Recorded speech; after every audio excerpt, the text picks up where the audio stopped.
few years ago, I made a CAT scan and find out that I have about 50% blockage in my arteries during this test.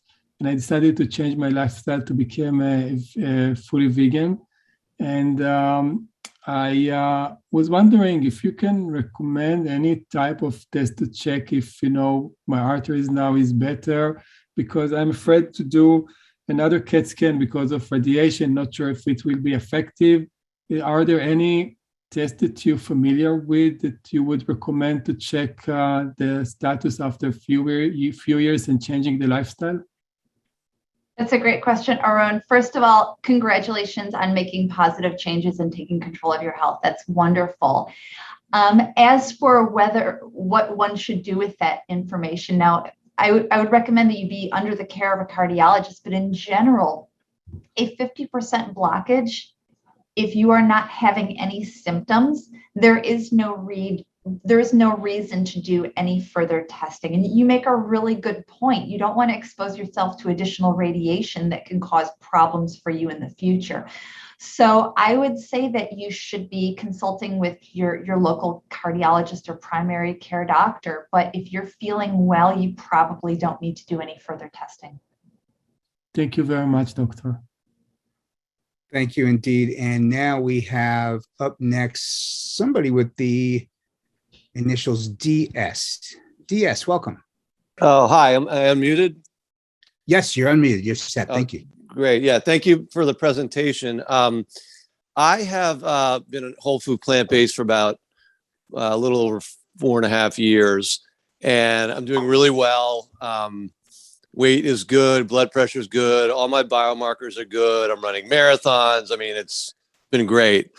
But my cholesterol is still a little bit high. I got my cholesterol checked 2 years ago, and it was like 197, and LDL was like 108, so like a little higher than you want. And then I've been a little bit slacking and eating a little more of the vegan junk food. Not a lot, but enough more that when I got it taken again this year, it went up to like 230, and the LDL is like 120.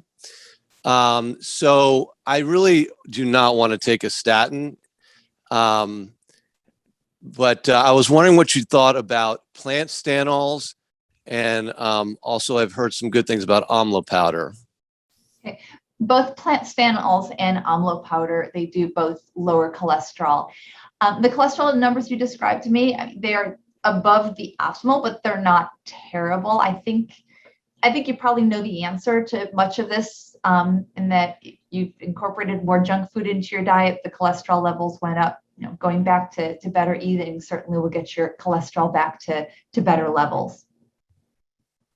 Excellent. Thank you very much for that, doctor. And let's now go to Cheryl. You are unmuted. Welcome. Thank you, Ben. Can you hear me? We can. Thank you.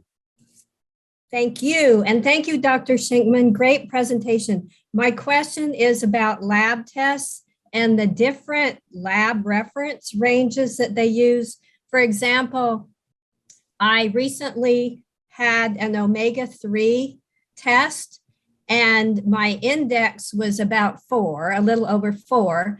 And the lab rated that as optimal and rated me as low risk for heart disease. And then when I was doing some other checking online, I found out that other labs have a range going up to 12, and they think 8 is optimal. And so how do I make sense out of this? Because I don't have any illness that I'm aware of right now, but I don't want to have a surprise one day. Okay. It's a good question, and I don't know that I've got a perfect answer for you. I do not routinely check omega levels in my patients. There really isn't strong data to suggest that knowing omega levels is going to affect your long-term health. As for the reference values, I think that for each laboratory, they may have a different assay. So a value of 8 in one lab may not be the same as a value of 8 in another lab, and hence they have different reference values. But I would talk to the doctor who ordered the omega testing for you. Excellent. Thanks very much, Dr. Shenkman. And now we're going to go on to Janet. Hi, Janet. Welcome. Hi, thank you very much for the presentation. I just had a question for my husband. He's been vegan for some time, mostly whole food plant-based, but he does eat a lot of, likes to eat a lot of nuts and seeds though. He has slightly elevated cholesterol, but he's not overweight.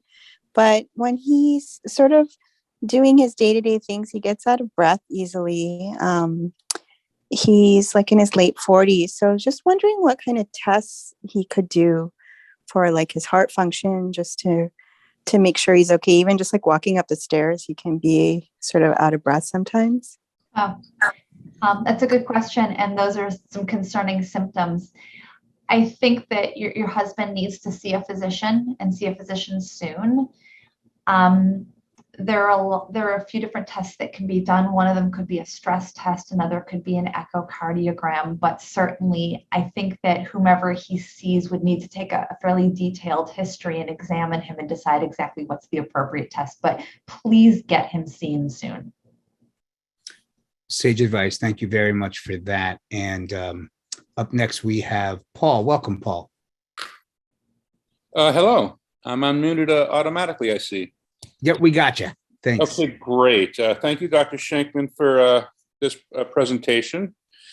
I have a couple of quick questions. One is, why, when I take my blood pressure standing up, do the top and bottom numbers usually reduce by, say, 10 points, or sometimes even more?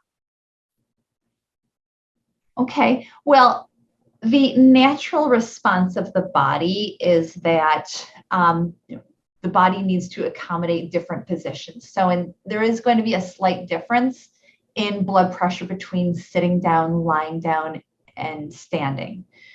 It also much depends on how quickly you check your blood pressure standing up. If you stand up quickly and then check your blood pressure is going to be lower than what it truly is if you've been standing for a while. A difference of 10 points is not significant. Typically, we consider a difference of a systolic blood pressure between positions of 20 points as being significant. And if you're lightheaded with changing positions, you should talk to your doctor about that. But if you're not lightheaded with changing positions, I don't know that you need to be checking your blood pressure standing up. Thanks, doctor. And Paul, was there a second question you said you had? Yeah, okay, very quick. I'm a 62-year-old male, a bit overweight. I was prescribed metoprolol and also terazosin, which is also affecting the enlarged prostate. Well, I found the side effects on the terazosin to be too much for me. So I stopped the terazosin, and now my blood pressure is usually in the 140s on top and in the 90s. Is the terazosin, was that also prescribed for blood pressure along with the metoprolol, do you think?